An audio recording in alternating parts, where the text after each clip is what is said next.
Zionism has never had a problem with anti-Semitism. And of course, if you call yourself the Jewish state, and then you say that Jews are in support of that state, and you have the absurdity that people like our own Suella Braverman and Rishi Sunak say, oh, demonstrations in London against genocide are hostile to Jews, make them feel uncomfortable. What you're saying is that Jews in England support genocide in Palestine.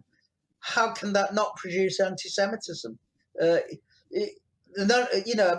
non-Jewish bourgeoisie is more than happy to associate Jews with what's happening and thereby increase anti-Semitism, which they then turn around hypocritically and condemn.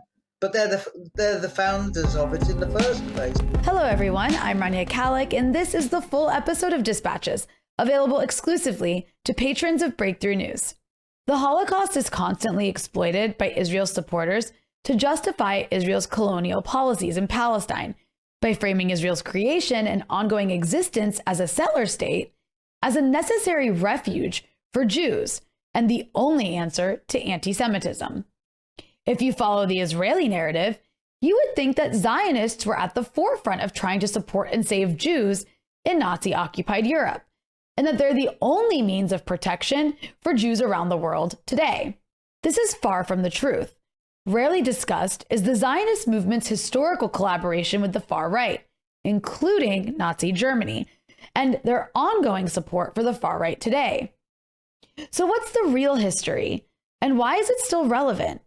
Joining me to discuss this and more is Tony Greenstein, a longstanding Jewish anti-Zionist, Marxist, and anti-fascist activist from the UK, and author of the book Zionism During the Holocaust, the weaponization of memory in the service of state and nation. Tony, welcome back to the show. Thank you.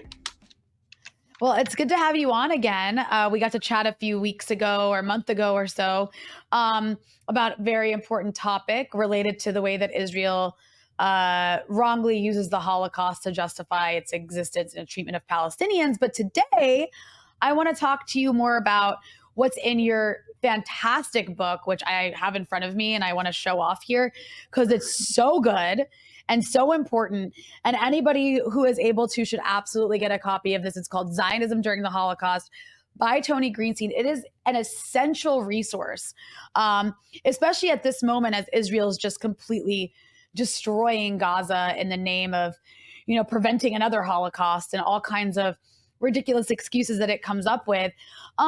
So Tony, I like the way you kind of lay out the book. You go in a kind of chronological order. You talk about Zionism before the Holocaust and some of the roots of it.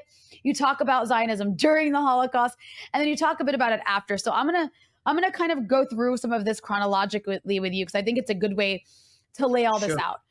So let's start with Zionism before the Holocaust. And here I want to talk about a bit about the roots of the Zionist movement and some of its leaders, as well as the issue of anti-Semitism in Europe. So when we talk about Zionism, where did it originate from? What leaders are we talking about it? And what did they actually want? Well, the origins of Zionism were in Christian Zionism. The Enlightenment, the post-Reformation period, because the Catholic Church pre-Reformation held that it was the successor to the children of Israel, that the Israelites, if you like, had transgressed, had offended God, and were no longer part of the covenant. So the Catholics had a theology which was that they were the successors to those in the Old Testament.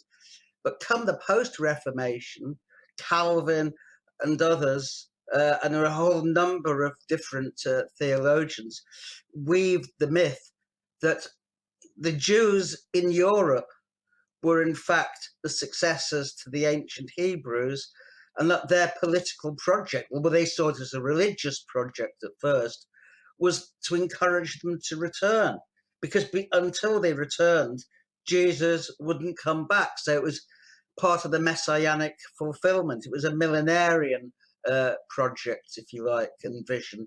Now, that was taken up again in the early 19th century by a whole number of imperialists. In fact, the first person to promise the Jews a Jewish state was Napoleon in 1799 as part of his invasion of Palestine and Egypt. He thought that establishing a Jewish state under French tutelage on the banks of the Suez Canal would aid the French's, if you like, grand plans. But that never came to fruition because he was defeated by the British anyway. But the first people then to take it up seriously were people like Lord Palmerston and Lord Shaftesbury, who very much wedded and melded the idea of a Jewish return to Palestine and the establishment of a Jewish state with British imperialist plans. And of course, come the Suez Canal, which I think was 1869, then it took on a greater urgency. And people like Lord Shaftesbury, for example, was vehemently opposed to Jewish emancipation in Britain, which took place in 1858. But he was all in favour of sending Jews to Palestine, which is, in his eyes, where they really belonged. So, I mean, you had this early marriage of anti-Semitism and Christian Zionism. The only problem was that the Jews weren't particularly keen on going to Palestine, and they saw Zionism as a form of anti-Semitism immediately. I mean, the Pittsburgh Declaration, I think it was 1885, of the German Reform rabbis was quite clear. Not the German, but the American Reform movement, that he wanted no part of it. And the Board of Deputies, I think it was around 1840 and 1842, made a declaration when they were approached by Shaftesbury and Palmerston. They too wanted no part of it. Their battle was to be accepted on an equal basis in Britain. They didn't buy into the idea that they didn't belong and therefore they should go to Palestine. That was anathema to them. So Christian Zionism and evangelical Zionism predated Jewish Zionism. And it was only as a result of the continued pogroms in Russia, and in particular the 1881 Odessa pogrom, as a result of the assassination of Tsar Alexander II, and then a continuing series of pogroms, that a certain section of, if you like, the Jewish petty bourgeoisie, the traders, the middle agents, and so on, then looked to the idea that, well, yes, we don't belong, we should go to Palestine. I mean, there's always a section of the oppressed who take on board the ideas of the oppressor. I mean, that's true in every movement. Indeed. Yeah. Yeah. So I wanted to ask you then to maybe walk us through two things, because you mentioned the anti-Semitism of Zionists. But first, can you explain European anti-Semitism? What was European anti-Semitism about? I think oftentimes, especially for those of us who grew up in the West, we understand anti-Semitism to be, you know, a German phenomenon, a Hitler phenomenon, a Nazi phenomenon that spread. But anti-Semitism was quite prevalent for many reasons, kind of across the political spectrum of these, you know, Western imperialist countries. So walk us through European anti-Semitism. What did that mean? What did that look like? Why did it exist? And then how did Zionism adopt some of the ideas about Jews that anti-Semites held? Well, you're asking a lot. Yeah, it's a big question, and we can split it up. We can start with the European anti-Semitism first. Yeah, the first thing I would refer people to is a really great book by Abraham Leon, who was a Belgian Trotskyist who was murdered in Auschwitz and was a leader of the Belgian section. And he wrote a book, The Jewish Question, a Marxist Interpretation, which goes through it, the rise of anti-Semitism and the role of the Jews in the Middle Ages and pre-Middle Ages, and then under capitalism. And what he said was, in essence, and if I can remember the quote, that Zionism transposes anti-Semitism to all of history and saves itself the trouble of understanding it.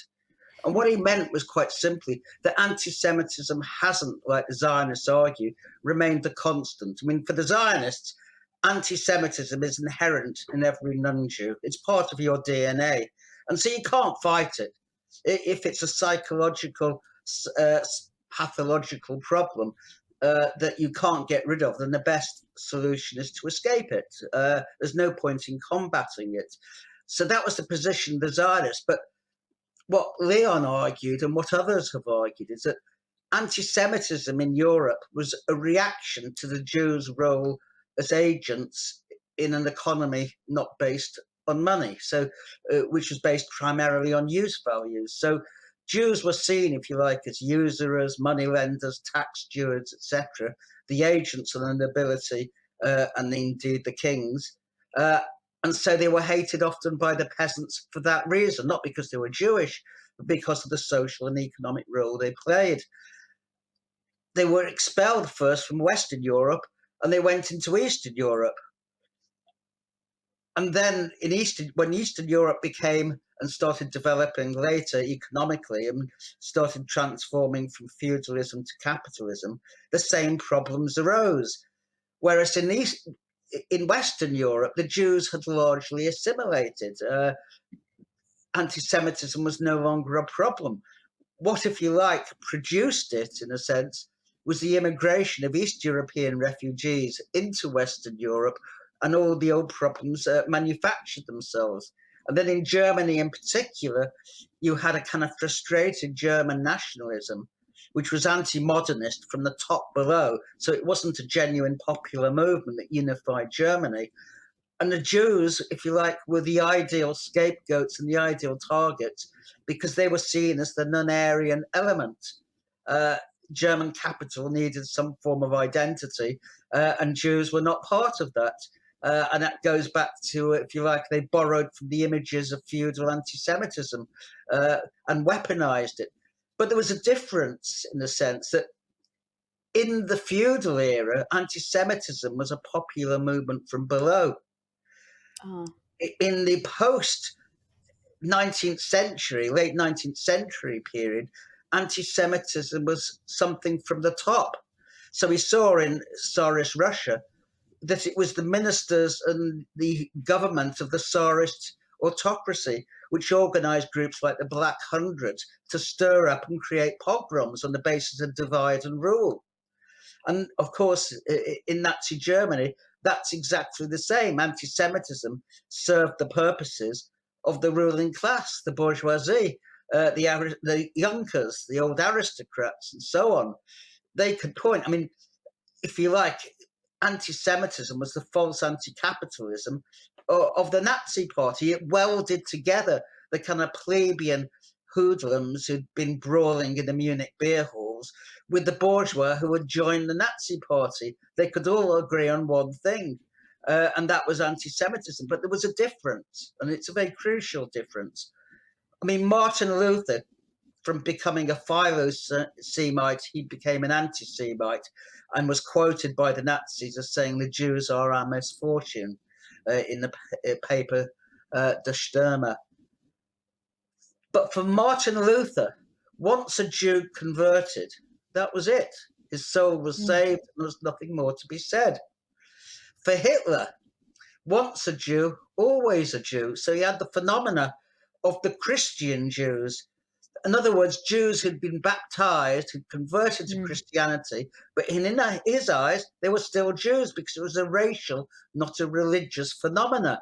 And that came about, I mean, the first, if you like, racial anti-Semite was Wilhelm Marr, who popularized the term anti-Semite. And for him, the Jews were not Europeans, they were Semites. And although he didn't coin it, he popularized the term anti-Semitism in the belief, the false belief, that the Jews of Europe were Semites. Well, of course, the Zionists accepted that Jews were Semites as well. So you again get that marriage between the two. But most Jews did not see themselves as Semites. Yes, they prayed once a day next year in Jerusalem, but there was a spiritual vision. It really meant next year I will be free. It had no political significance. And you can see that because between the middle of the 19th century and 1914, about 2.5 million Jews emigrated from Russia and Poland. They fled the pogroms, the economic poverty, and so on. 99% of them went either to the United States, Britain, or other places in Europe. barely 1% went to Palestine. The majority of them returned. There was nothing to stop them. You didn't need a passport. There were no borders. It was the Ottoman Empire. But Palestine was the last place that Jews would go. And there were some Jews who went who were religious to study and to die there. And they were called Chalukah Jews by Chaim Weizmann. They lived on the charity of richer Jews in the West. They went to perform a mitzvah, it's called in the Jewish religion, to die on the Holy Land. But they had no political pretensions.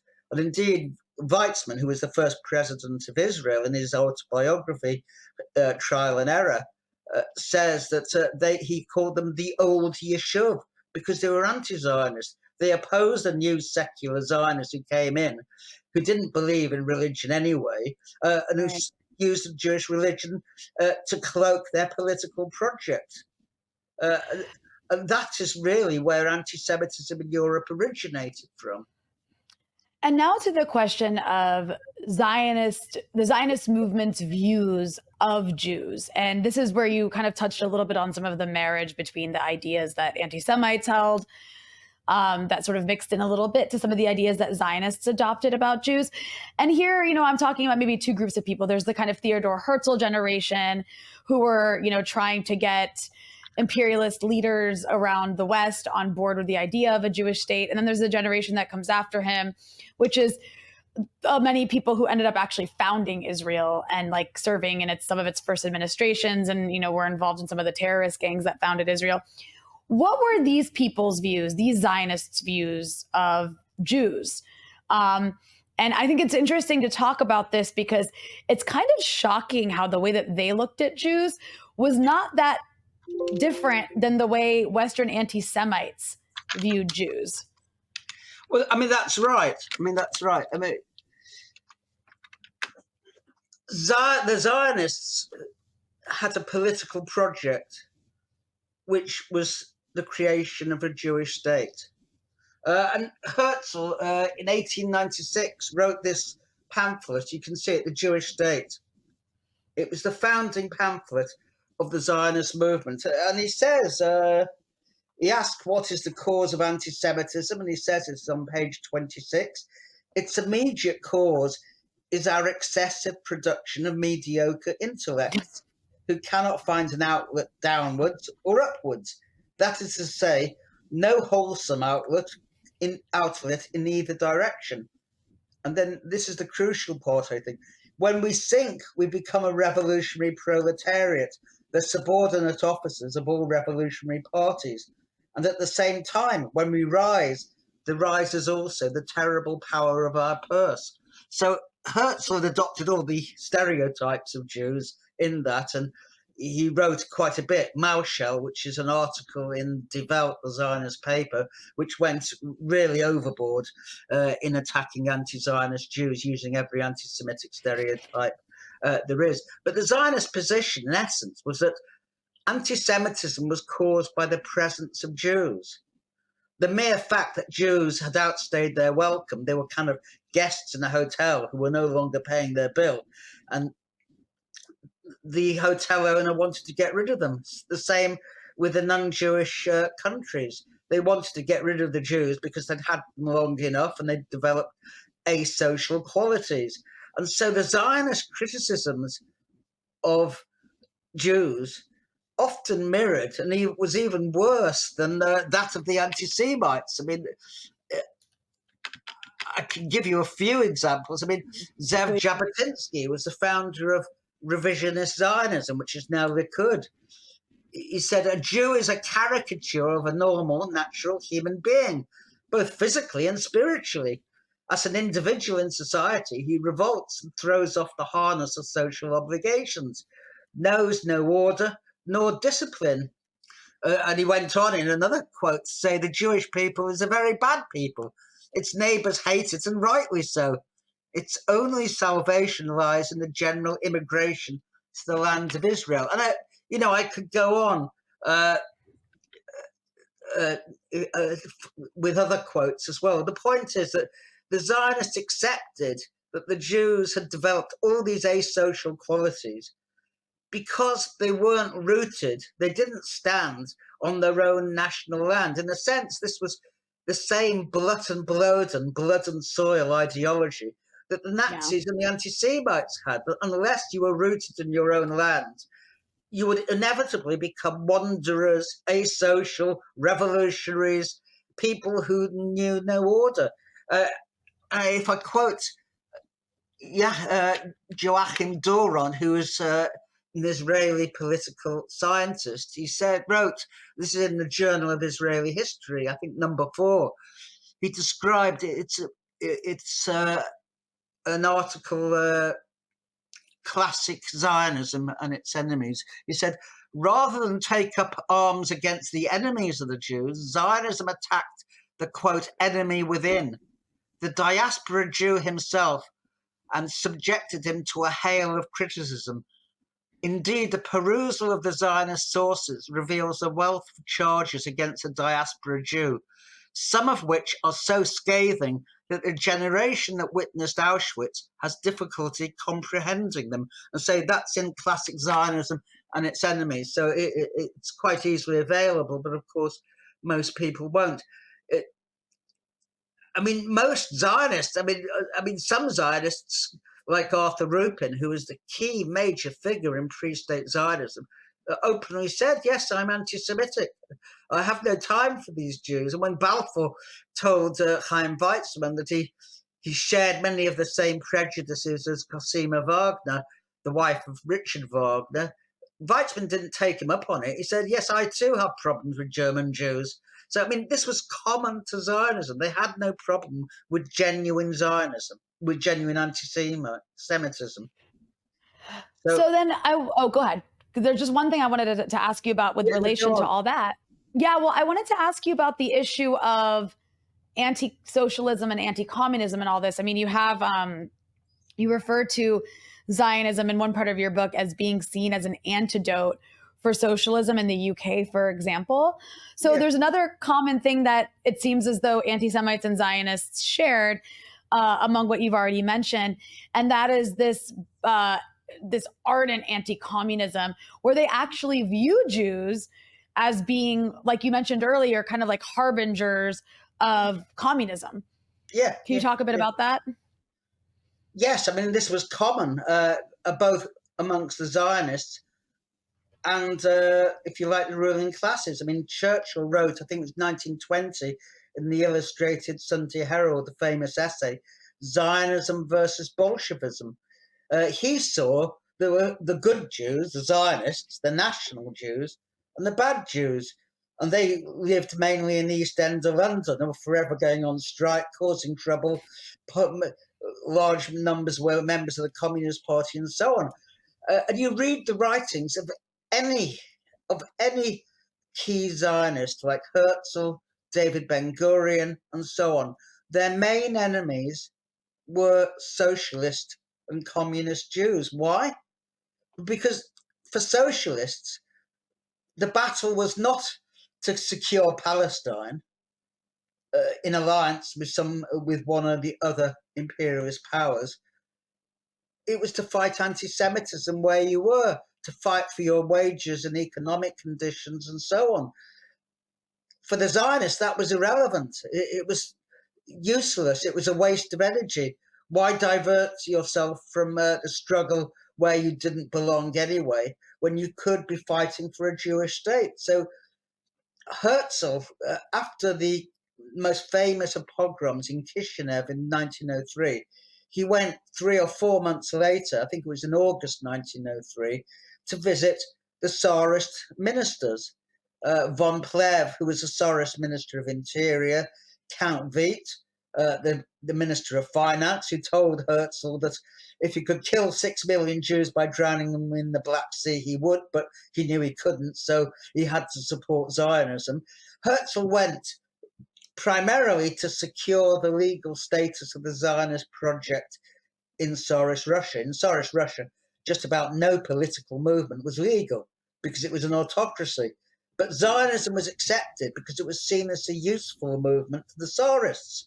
And when Herzl began talking to von Plehve, who had organized the Kishinev pogrom, in essence, and he started persuading him of the merits of Zionism, he said, you don't need to preach to me. I am a convert already.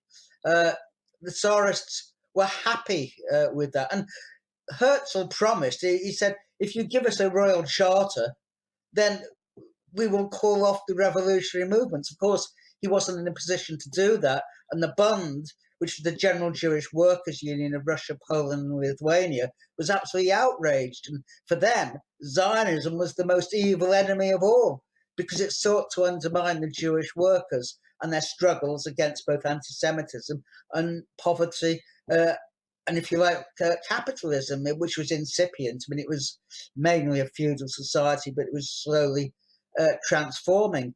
The Bund was a mass movement. It had 40, 50,000. I mean, in the early 1900s, it was a serious, genuine movement, whereas the Zionists was really a petty bourgeois movement, which attracted itself to those who, despairing of their own place in society, saw this kind of false mirage, if you like, in Palestine. But I mean, that's all it was. I mean, the Zionists did have a base in Russia and Poland, but as the struggle against anti-Semitism increased, so the strength of the Zionists decreased. And so you have, in the last free elections in Poland, for example, which is where over half of Europe's Jews who were killed, over, I think it was 3 million in Polish Jews were killed out of the 3.3 million. In the last free elections in 1938, the local council elections, in Warsaw, out of the 20 Jewish council seats, because Jews voted separately for their seats, the Zionists won 1 and the Bund won 17. Most Jews were in support of the Bund, if only because they were the only ones who were seen to seriously fight anti-Semitism. Indeed, the Zionists themselves were split.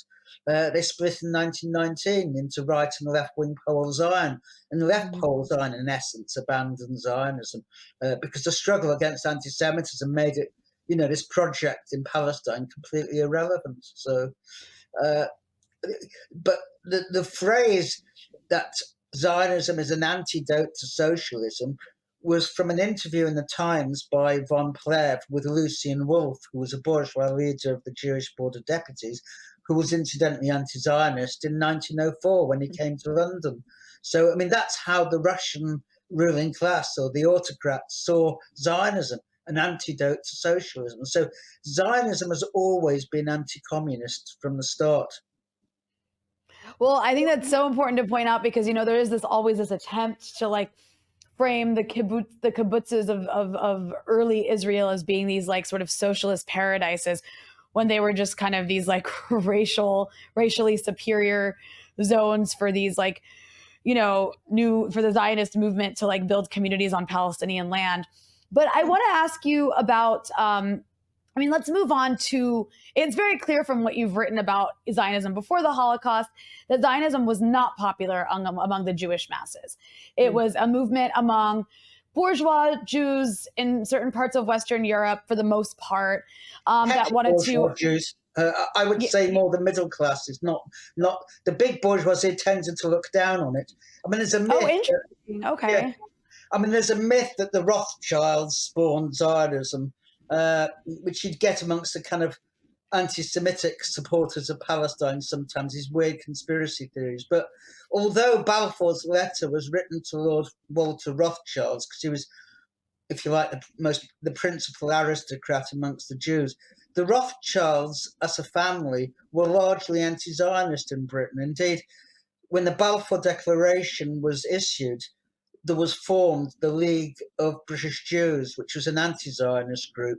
And its first meeting, its first founding AGM of over 400 Jews, all of whom were from the principal houses of British Jewry, I mean the aristocrats, if you like, was held in New Court, which was the Rothschilds' business headquarters. Anthony Rothschild, Lionel Rothschild, Leopold, they were all anti-Zionist. Walter was an exception, but his main interest was in zoology. He wasn't really an activist in any sense. So Zionism was really unpopular. I mean, Zionism was not a popular movement among Jews at all. No, they refrained from organising in the East End of London because they didn't really want the rabble and the mob. That's interesting. That's funny. Well, so okay, so then we get to, I want to talk about Zionism now during the Holocaust, because this is where you'll have Israel's government officials and Israel's most ardent supporters frame Israel as though, I mean, literally, if you listen to these people, you would think that like the Zionist movement was going and like scooping up Jews from concentration camps if they could and taking them to a refuge out of these horrible Nazi infested places. But that's not actually what happened. And the way you describe it in your book is more like a lot of indifference and a lot of silence about the Holocaust. And in even some cases, seeing it as like a nuisance and distraction from the project they're trying to build. So I guess let's start there. Let's start with, how did Zionists respond first, I guess maybe to the rise of Nazis in Germany, for example? Well, the majority of the Jews, I mean, the overwhelming majority of Jews, were absolutely horrified by the rise of Hitler and the Nazis. They saw quite rightly this was not just another anti-Semitic government, but this was a fascist government which had a program of disenfranchisement, which rejected the position of Jews, and which was determined to do something about it. So there was almost an instantaneous boycott that sprang up, which wasn't organized, but basically you don't buy German, for example. Businessmen would not order from Germany. And this coalesced by about March into an organized movement, which had the Nazis terrified because Germany was an export economy. In essence, it needed hard currency to import goods, which it then manufactured and then exported. And that's how it made its way in the world. And this movement was threatening to throttle it from the beginning. So on, I think it was March 25th, Goring called in the leaders of the Jewish community. And at first, the Zionists weren't invited because they were a fringe movement, but they got themselves invited. And Goring basically threatened them and said, you've got to go to Europe and America to get, it was a big demonstration a couple of days later, called off in Madison Square Gardens. Well, it went ahead, but whereas the non-Zionists prevaricated and made excuses, the leader of the Zionists, Kurt Blumenfeld, volunteered that they would be more than happy to take on board opposition to the boycott, because the Zionists at no stage supported the boycott of Nazi Germany. They believe, because they saw the rise of Hitler. They were the only ones who welcomed Hitler. And I mean, I can give you some quotes. Burl Katzenelson, who was the deputy to Ben Gurion, he was really, he was a very important guy. He edited Davar, which was the Mapai Israeli Labour Party daily, and he saw the rise of Hitler as, and I quote, an opportunity to build and flourish like none we have ever had or ever will have. And Ben Gurion himself, the first prime minister of Israel, was even more optimistic. The Nazis' victory would become a fertile force for Zionism.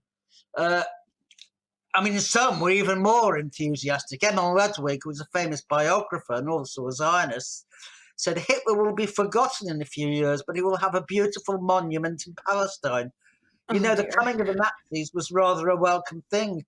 Thousands who seemed to be completely lost to Judaism were brought back to the fold by Hitler. And for that, I am personally very grateful to him. And Nachman Bialik, who is the national Zionist poet, was quoted as saying Hitlerism has perhaps saved German Jewry, which was being assimilated into annihilation. Well, I think we know that although the Jews were assimilated, it wasn't into annihilation. But that was how the Zionists saw it, because in peacetime, the Zionists could not move the Jewish masses.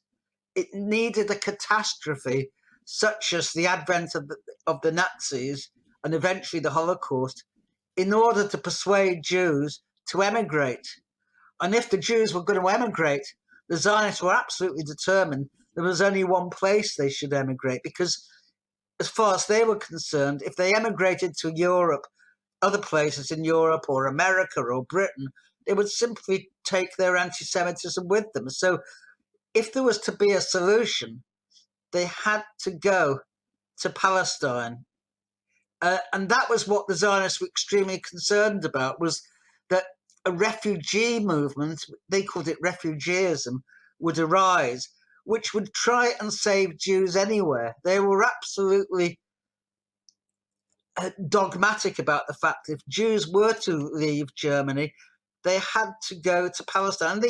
They lobbied and pressurized the Gestapo only to allow them to go to Germany. So, I mean, if I quote, say, I mean, and he is a Zionist historian, Noah Lucas. Let me just bring it up. Yeah, please.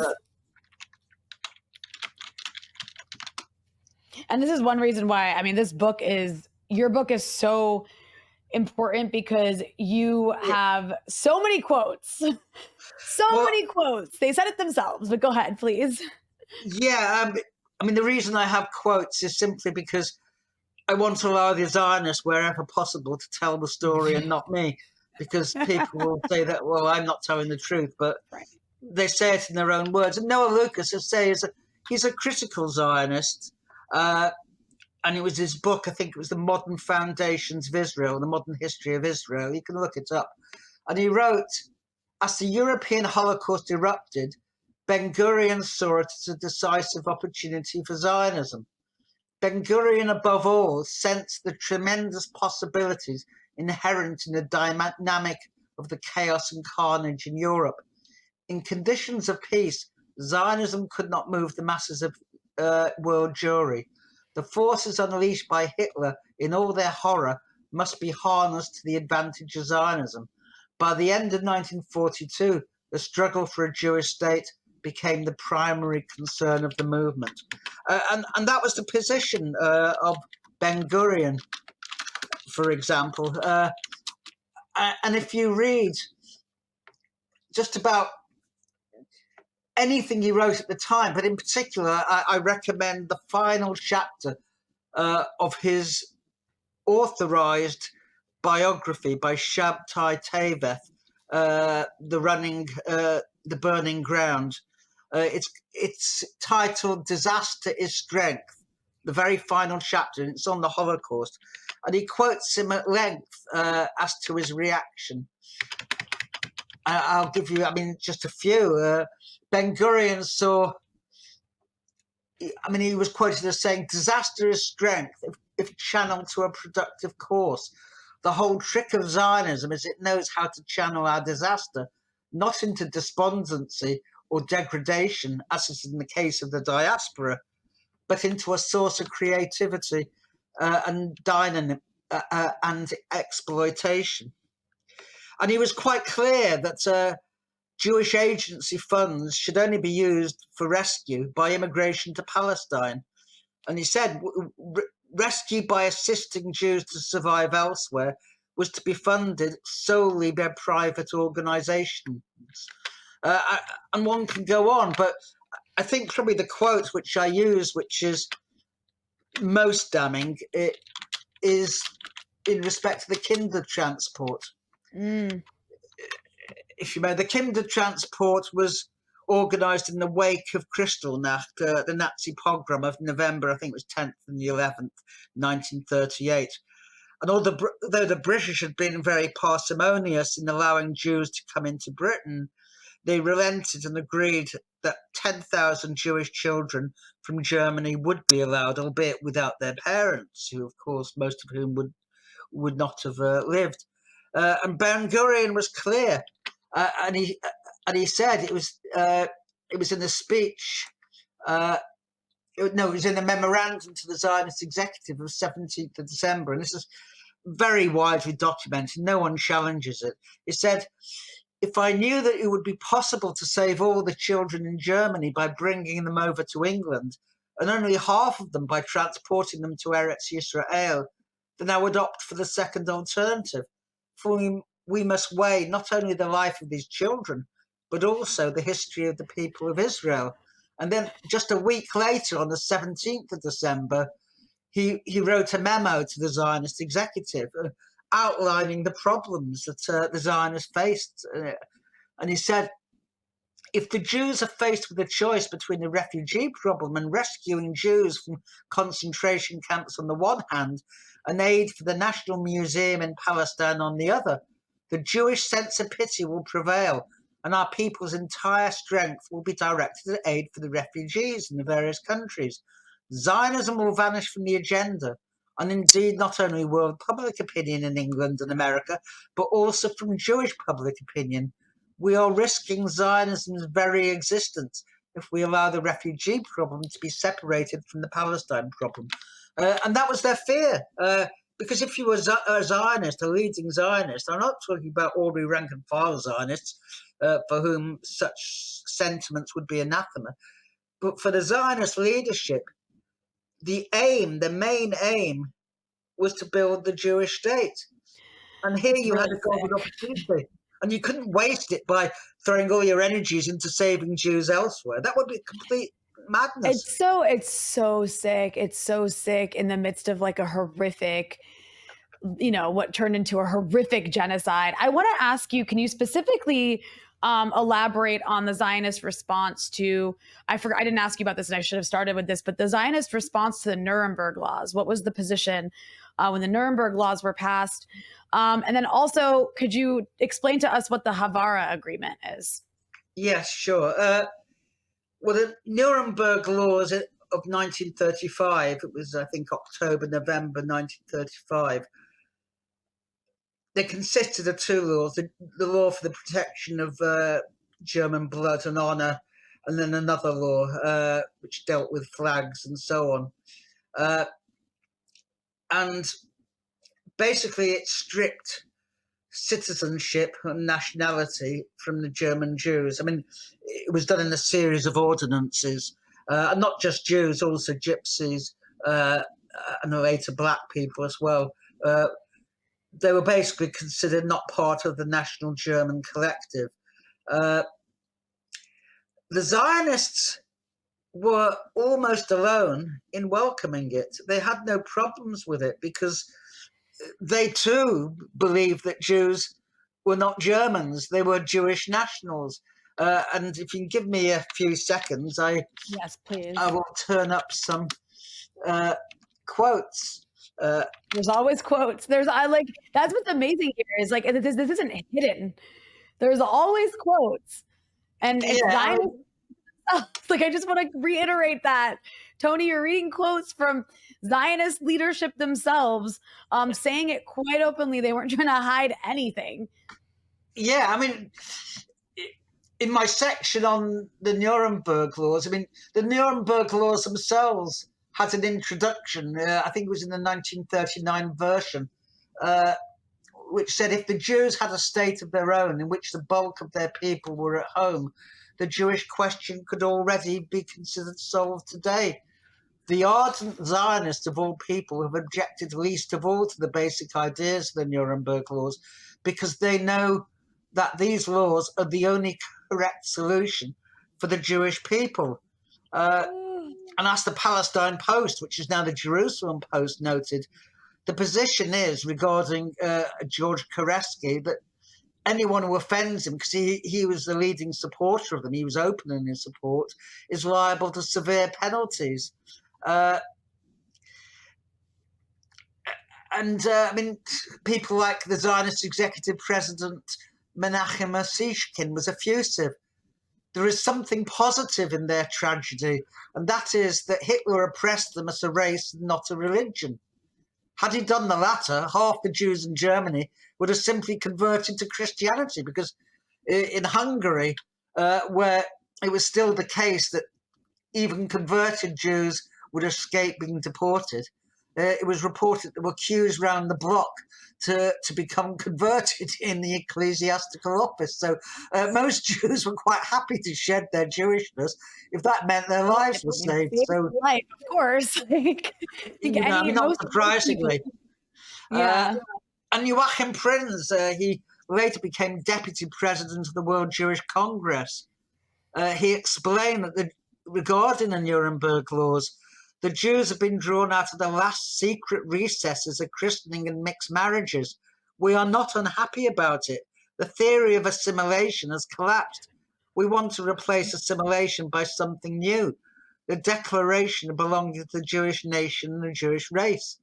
A state built according to the principle of purity of the nation and race can only be honoured and respected by a Jew who declares his belonging to his own kind. And David Cesarani, who was a leading Zionist historian, he's no longer alive, observed that the Zionists saw the pressure towards segregation as the fulfillment of their assertion that Jews were a separate nation with no place in Germany. That was in his last book, The Final Solution. Cesarani was one of the two major Zionist historians who attacked Perdition, which was a play about the Kastner trial.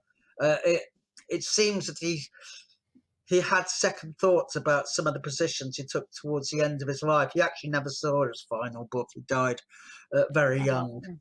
Yeah, but Well, he I mean, so can you also, to add to that sentiment, much of which you just described with various quotes, can you then explain to our audience what was the Havara Agreement? Why was that a significant turning point?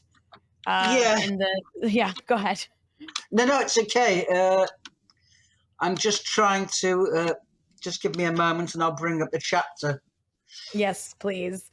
And I want everyone to know that, like, Tony's book, Zionism During the Holocaust, it's so well written. It's very easy to read, and everything is very well documented. It's like the most citations I think I've ever seen in a book.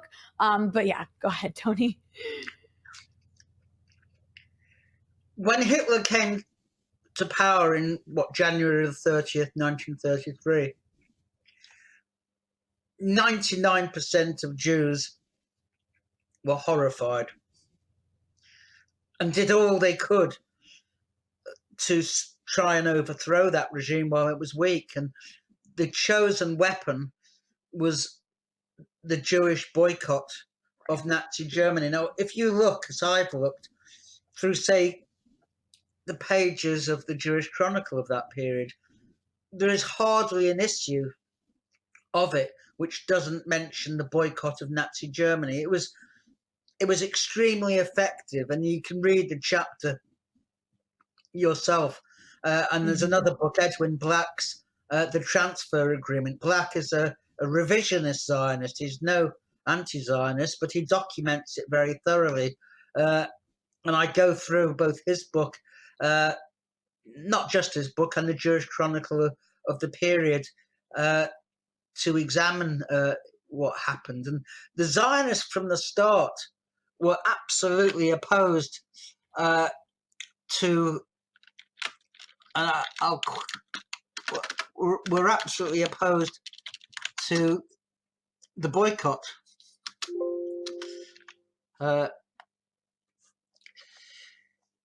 Can you just give me 1 second? Yeah, of course. No, I mean, you explained earlier the fact that most Jews were supporting a boycott, and then the Zionists were against it. And there's actually a written agreement that comes out of that opposition to the boycott. And I think it's also important to emphasize what you just mentioned, which is the fact that the boycott was incredibly effective.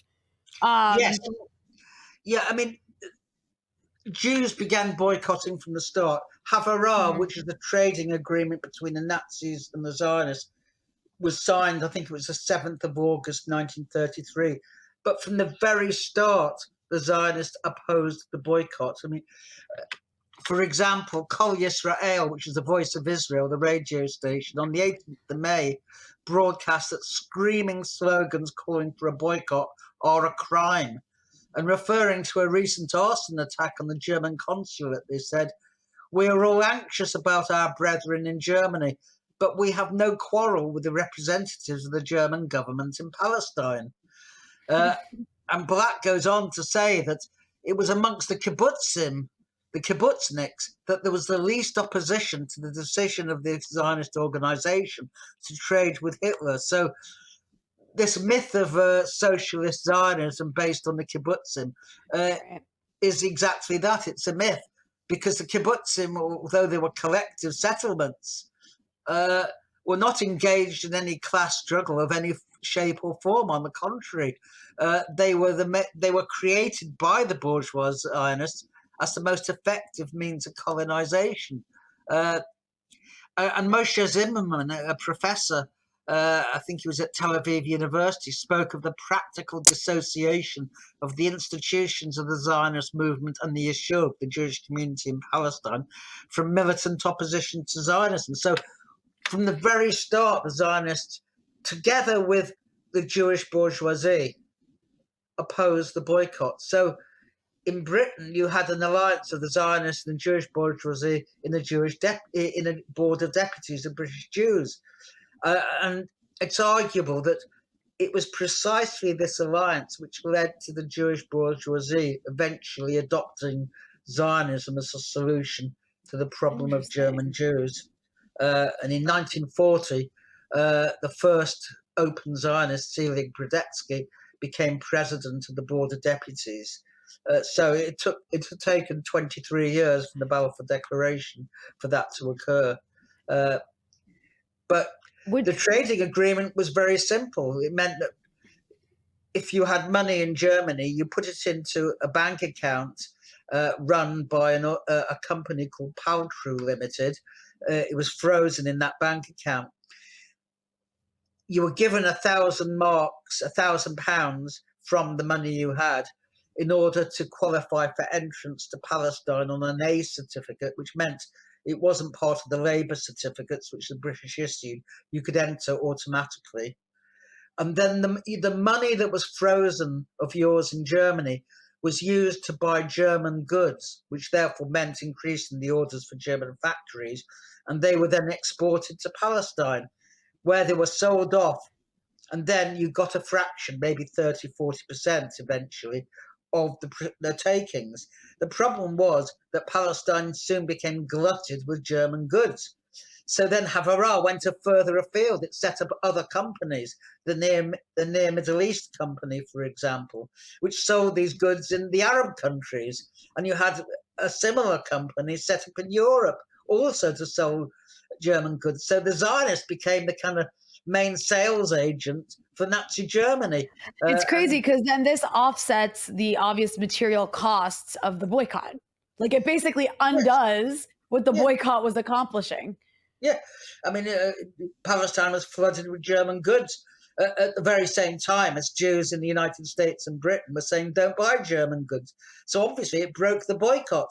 And Hitler was not slow in pointing this out, that the Jews on the one hand call for a boycott, and yet they're the ones who are trying to sell our goods and make some money. And you Gentiles are gullible enough to believe them. So I mean, they made hay, of course, of it. And there was a debate between Baris Valadek of the Jewish Labour Committee and Burl Locker of the Zionist Executive, where Valadek accused the Zionists of being the scab agent of Nazism. They were undermining all Jewish opposition. And in the winter, I mean, leading up to the winter of 1933, the Nazi economy was extremely weak. It's quite possible the Nazis could, in that period, have been overthrown. But the Zionists had an interest in stabilizing the Nazi regime. And that's a conclusion that Edwin Black draws. It's not my conclusion. And Rania says in his book that it wasn't wishful thinking, that the Nazi regime was tottering. This was a fact. And a number of others, the Investors' Review, for example, also thought the Nazi regime could come to an end at the end of 1933. And that was the last thing that the Zionists wanted. They wanted the Nazi regime to stabilize, because between 1933 and 1939, 60% of capital investment in the Yishuv, in the Jewish Palestine economy, came from Nazi Germany. So when I said in a Palestine seminar that the Jewish state was Hitler's bastard offspring, the Jewish Chronicle screamed about this notorious anti-Zionist once again indulging in terrible anti-Semitism. But that was true. The irony of saying that. Oh my goodness.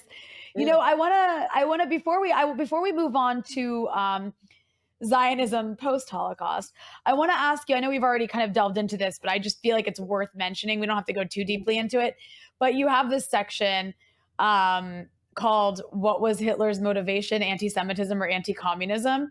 I mean, obviously Hitler was a virulent anti-Semite. He oversaw a Holocaust of European Jewry, but you actually place it in the context of anti-communism, which is something we don't learn. Again, in North America, we certainly don't learn that. Because we're not supposed to learn really anything relevant about communism, except that it's really, really bad and you should hate it and capitalism's superior. But I think this is an important point to hone in on because of the fact that, you know, Hitler was allowed to rise by a lot of Western countries because he was seen as a bulwark against Soviet communism. And Hitler's number one enemy, because Hitler was a fascist, was communism. And he referred to the Bolsheviks specifically, and you mentioned this, he referred to Judeo-Bolshevism. So anyways, can you just briefly talk a little bit about the fact that Hitler's number one enemy was actually communism? Yes, I mean, between the period of 1930, when the Nazi Party got 6 million votes, and the two elections in 1932, when he got 11 and 13 million votes, the main propaganda of the Nazi Party was anti-communist. It wasn't anti-Semitic. I mean, anti-Semitism was not particularly respectable in Germany at that time. And it's a myth to believe that all the Germans were anti-Semites and therefore voted Hitler into power. Hitler played down anti-Semitism almost to the point of non-existence. But in the Nazi ideology, Jews were seen as the biological parents of Bolshevism. And that was why it was seen, I mean, they were merged into two. When the Einsatz group and the killing squads followed in the wake of the German army in the invasion of the Soviet Union, they would merge commissars and communists and Jews together, because they were seen to be one and the same almost, and that was the same with the leading Nazis as well. Communists and Jews were seen as two sides of the same coin, if you like. There was no real difference, and so for Hitler, getting rid of the Jews was to him getting rid of the origin. The Jew marks is a very frequent phrase if you read Mein Kampf, for instance, or Judeo-Bolshevism was another phrase. So they were intertwined. But for the Zionists, of course, Hitlerism was simply about the Jews. And therefore it explains absolutely nothing, not least the support of the Western bourgeoisie. I mean, for example, Lloyd George, who met Hitler, said, whatever one may think of his methods, and they are certainly not those of a parliamentary country, there can be no doubt that he has achieved a marvellous transformation in the spirit of the people, in their attitude towards each other, and in their social and economic outlook. He rightly proclaimed at Nuremberg that in 4 years his movement has made a new Germany.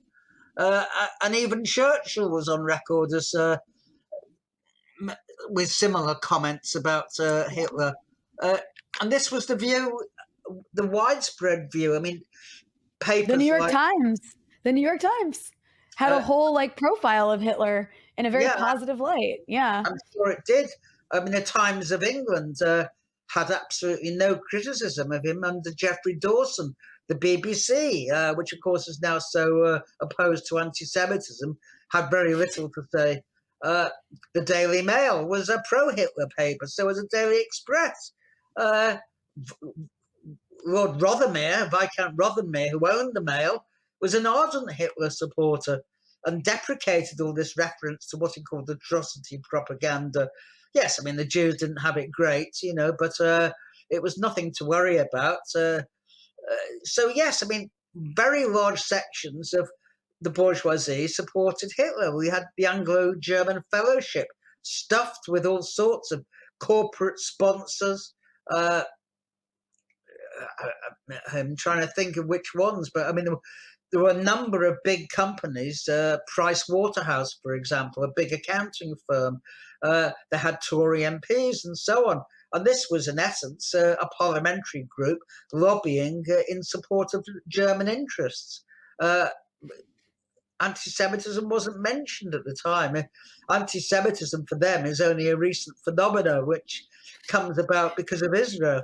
Well, and also apparently, and so I want to circle back to this issue. I'm raising this now, but near the end of our conversation, I want to talk a bit more about this because this is relevant to some of what you're starting to raise here, which is the fact that all of these same forces today are like at the forefront of fighting anti-Semitism, and they claim it's the left that's so anti-Semitic. But we'll go back to that. But I want to I want to stay in a bit of chronological order here, and I want to move to Sure.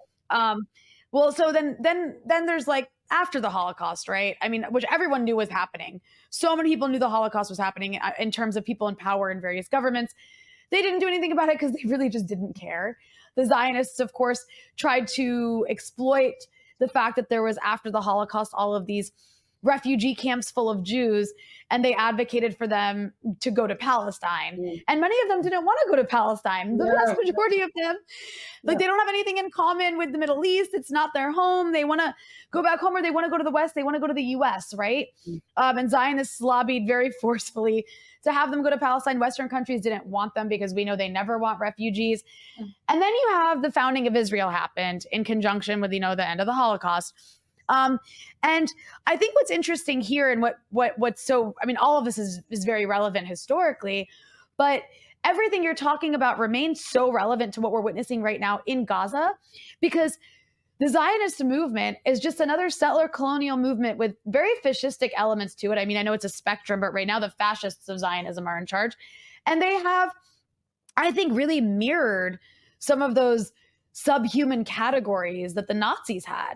Palestinians are in one place, even among Jews. I mean, they categorize Jews throughout Israel's history based on, Ashkenazi Jews are at the top, and then you just kind of go down based on where in the world they come from. And I mean, all that's to say, when we talk about Israel's founding and the ongoing Zionist movement, how is everything you've just explained relevant to the ideology of Zionism when we see how they categorize human beings in historic Palestine? Well, if you're going to sum up Zionism, it is a racial preservation project. It clings to the myth of the Jewish people as a kind of historical or an ahistorical entity. And that is what is most important. It doesn't matter if on the way to it you sacrifice any amount of your people. And that's why during the Holocaust, they did their best not to concentrate on the Holocaust. I mean, the obvious thing during the war would have been for the Zionists, who were the only organized international group of Jews, to have set up some form of organization which coordinated the reports as to what was happening to the Jews in Europe, and to try and ensure that where possible there were rescue schemes put in place. But they were not interested in that. I mean, thousands of Jews were rescued over the Pyrenees. Thousands of Jews were rescued, not by the right, but by the left, in France and in Belgium, and the Communist Party was to the fore in that.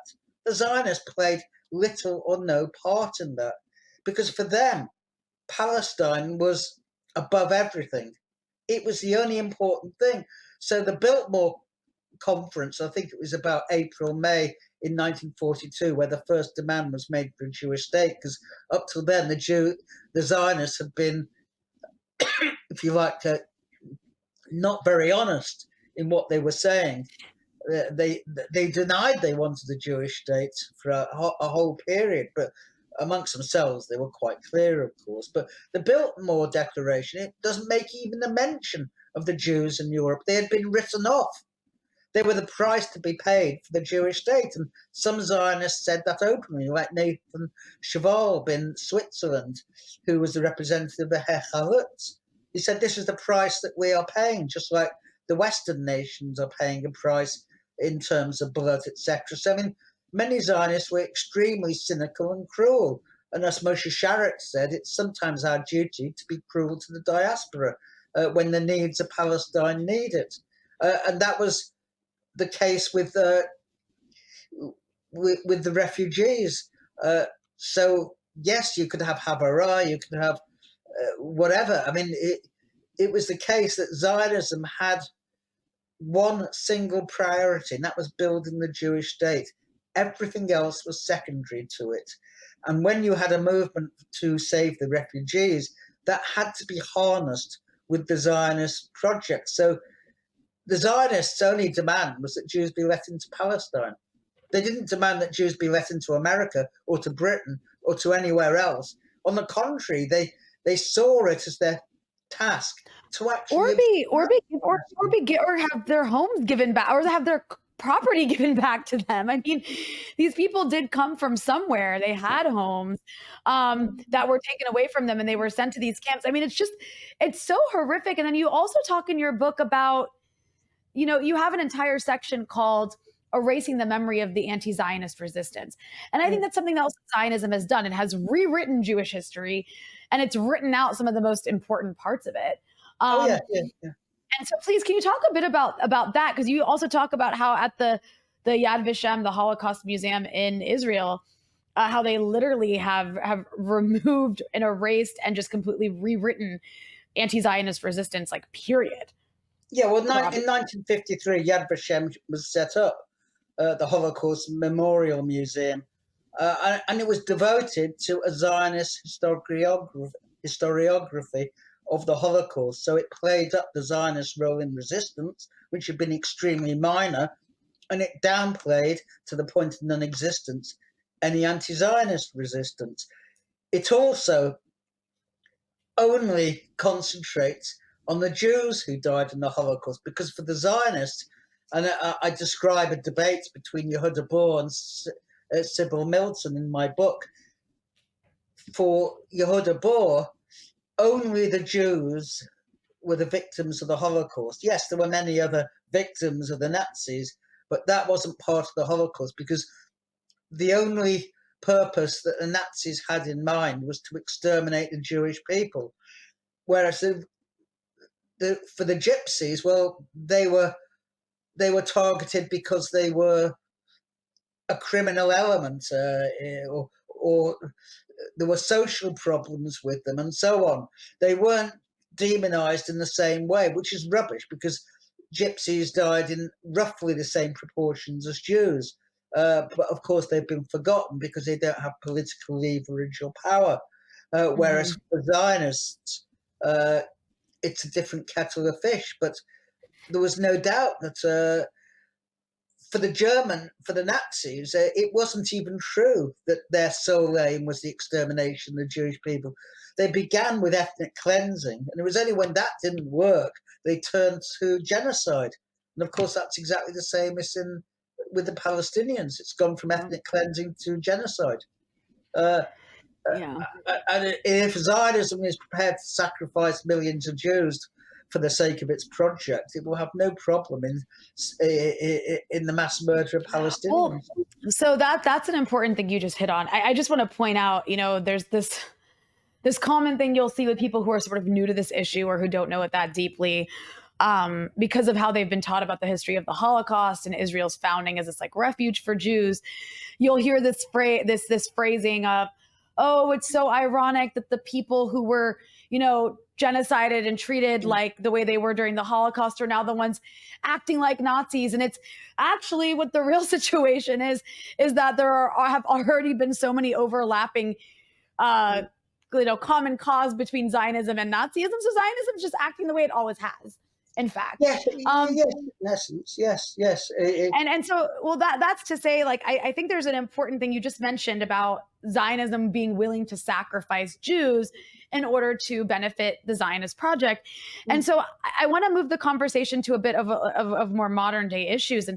And one thing is the fact that even today, the Israeli leadership is perfectly comfortable with anti-Semitism. I mean, do you remember that French, I ISIS, there was like an ISIS attack on like a kosher supermarket or Oh, something. hypercache market. Yes. Yeah, like years ago. And I remember Netanyahu came and gave some speech telling French Jews to like basically, this is why you should come to Israel. And they all sang like the French national anthem to protest that because they're like, that's not our home. But the idea being that the leaders of Israel do revel in violence against Jews around the world, and they're perfectly comfortable causing anti-Semitism with their behavior and by running around the world saying, yeah, we're basically genociding Gaza in the name of Jews. We represent Jewish values. So anyways, I just was curious if you could talk a bit about how the Israeli state and its behavior does actually cause anti-Semitism around the world. And furthermore, the Zionists who run Israel are still doing what they've always done, which is they collaborate with the far right, including neo-Nazis around the world today.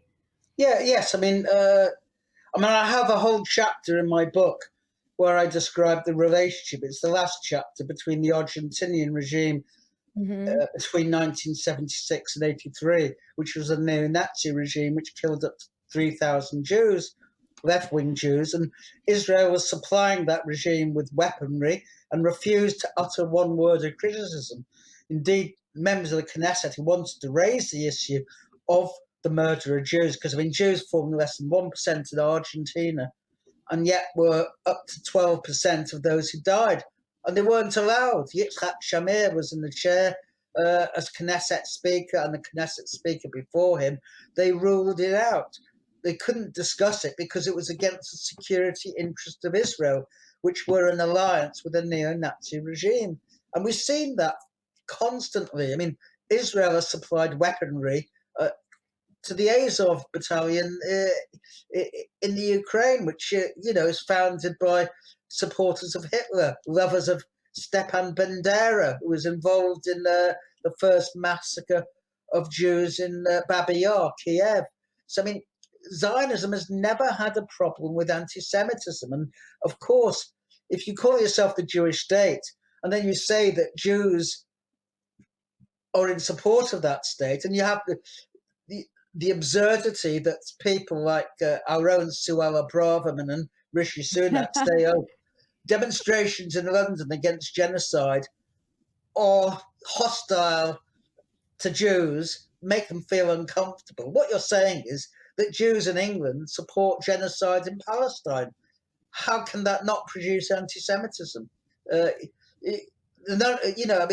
non-Jewish bourgeoisie is more than happy to associate Jews with what's happening and thereby increase anti-Semitism, which they then turn around hypocritically and condemn.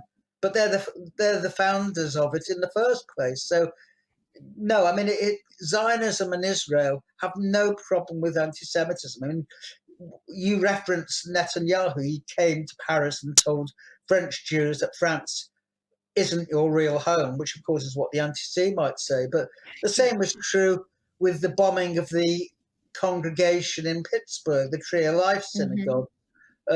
Avi Gabe sent a message. He was the leader of the Israeli Labour Party, saying, you belong in Israel. In other words, you're doing exactly the job of the anti-Semites, who also say that you don't belong. And so Zionism fits like a glove into the hands of anti-Semitism. I mean, the two go together, and they always have done historically, which is why Herzl said in his diaries way back that the anti-Semites will be our most dependable friends, and the anti-Semitic countries our allies. He was right then, and it's still true now. And I think it's really, so there's a part of your book where a section that you title, you call anti-Semitism the false anti-racism of the right. And I love that phrasing, because you have something happening today where, and this is actually not even just the right, it's the entire center to the right, although I guess the center is basically the right at this point in the West, but where they claim to be like at the forefront of fighting anti-Semitism. And actually they want us to believe, they want the masses of the West to believe that the real anti-Semitism exists on the left. And this is so go ahead. Sorry, go ahead. Yeah, I mean, this is an utter perversion of history. Right. When Jews were in danger of their lives in Europe, who hid them? Who protected them? who fought with them. It was the left. The left was their natural allies. It wasn't the right wing. I mean, the church obviously played an important part, and I'm not doubting that. And I have a whole chapter on the church and the Holocaust. But the right wing was the least sympathetic. The Nazis came from the right, not the left. So when genuine anti-Semitism stalked the earth, the only friends of the Jews were the labor movement, the workers' movements, the left, the communists. I mean, of course, you can point out to failures not to have taken up anti-Semitism more seriously at an earlier stage. But even historians I quote, like Robert Wittstrich, who was the professor of history at Tel Aviv University, said that the German workers' movement wore their opposition to anti-Semitism like a badge proudly when they took on people like Adolf Stocker. The left, as always, I mean, one can say it didn't do enough soon enough and so on. Well, of course, one can make criticisms, but the pro-Nazi elements in the ruling class were not matched in the workers' movement. So when the bourgeoisie today say that they oppose anti-Semitism, you can take it with a pinch of salt. What they oppose is opposition to Israel as part of their imperialist project. It's not anti-Semitism. I have no doubt that if Suella Braverman and Rishi Sunak and the others were alive 80, 90 years ago, they would have been in the ranks of those supporting Hitler for the very same reasons. And that's why I say it's a false anti-racism, because they're not anti-racist in the slightest. It's a pretend anti-racism. Unfortunately, many on the left have been taken in by the anti-Semitism narrative and haven't seen through it for what it is, which is entirely bogus. Yeah, and here you're talking about what happened with Jeremy Corbyn. Yeah. And even recently, you probably saw what happened. I mean, I don't know if I'd call AOC the left, but in America, she is, on the left, I guess. AOC, Alexandria Ocasio-Cortez. I don't know if you saw her. No. Well, last week, she basically did this bizarre, Zoom conference with these two Zionist women. But it was all about anti-Semitism and the anti-Semitism problem on the progressive left. And look, no one's denying that there's anti-Semitism across the political spectrum in various forms, but it's least of all on the left. And if anything, it's the left that espouses values that are not just anti-Semitic, but anti-racist, anti-bigotry, period. But of course, it's just the irony of the fact that these people, like you said, who in the 1930s would have been on the Nazi side or fine with the Nazis, are now the ones claiming to be opposed to anti-Semitism. And in many ways, it's kind of just become a way for, I think, some people to basically, it's like another version of saying reverse racism. Like, I've noticed that among some white people, where accusing the left of anti-Semitism is just a way of them accusing the left of being anti-white, which is just silly. You can be certain that the most avid supporters of Israel in the United States, the Lindsey Grahams and so on, if they'd been around in the 30s, they would have been the most avid supporters of Lindenberg and those who opposed Jewish immigration to the United States. They would have been one and the same. They wouldn't have been standing out in favor of German refugees coming into the United States. They would have been supporting the quotas just as they did today against any other immigrants. So the idea that the right is your friend, well, the reason why many Jews buy it is simply because Jews today are not the Jews of a century ago. They're not poor, they're not working class, they don't work in the clothing industry. They've climbed the social ladder. Jews do not remain a constant. And so when people say, well, it's surprising the Jews of all people do this, I think the lesson to be drawn is that in any set of circumstances, any group of people can become racists, yes? Racism is not a biologically inherited phenomena. Unfortunately, racism is a product of the society we live in, and anyone can become a racist given the right set of circumstances. Exactly. And I think that is a fantastic place to end on. Tony, I want to thank you for joining me to break all this down. And I want to once again remind everybody that they should get a copy of your book, Zionism During the Holocaust. It is excellent. It's full of so much information, and a lot of information that then you can go use in your arguments with people who want to argue the opposite. Can I just remind people, if they do want a copy, Yes. to just email me at tonygreenstein104@gmail.com. And yeah, I'd be happy. Well, I've just taken a new order. So yeah, thanks very much, Thank you Rana, so for a much, very Tony. interesting interview.